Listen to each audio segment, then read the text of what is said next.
So,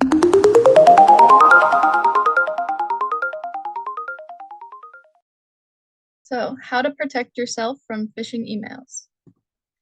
So today we're going to be talking about what is phishing, how is phishing carried out, why you should care, what is safe to do and what isn't, and how can you spot a phishing email.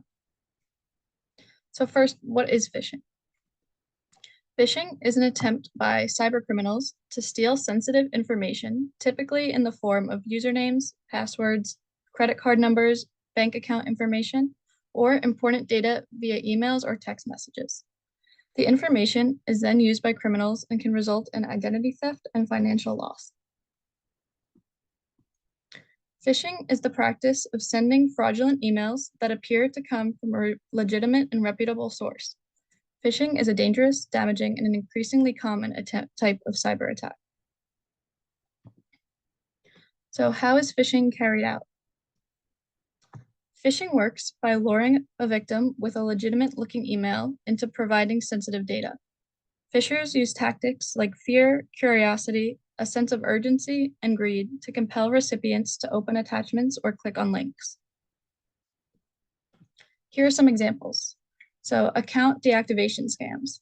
In this situation, the attacker sends an email that appears to come from a major institution like banks or Facebook's or IRS or SSA, and they claim the victim's account will be deactivated if they do not act quickly. There's also advanced fee scams. Attackers in a desperate situation offer to give the victim a large sum of money for a small fee upfront. Once the fee is paid, no large sum of money ever arrives. So why should you care? In 2024, phishing attacks increased significantly. Phishing remains a primary attack method, with most attacks starting with a phishing email. Clicking on links in phishing emails or filling in confidential information can put your data at risk.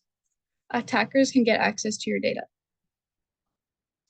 So what is safe to do and what isn't? There is very little risk in simply opening emails. In almost all cases, opening an email will not result in compromise. The issue is in clicking on the links or opening attachments. Attackers can email you infected attachments, which install malicious software or malware for short.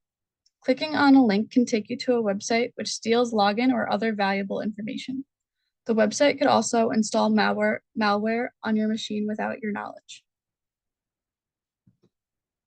So how can you spot a phishing email? Common signs of phishing emails. Phishing emails can be hard to recognize, and every phishing email is different.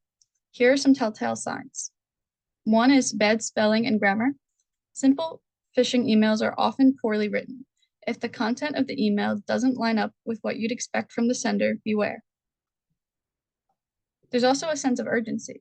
Is the email claiming that you were charged an extraordinary amount on your cell phone bill or telling you your email account or bank account or Facebook account has been suspended? Be careful. Somebody may want to push your buttons, so you click on a link. When in doubt, pick up the phone.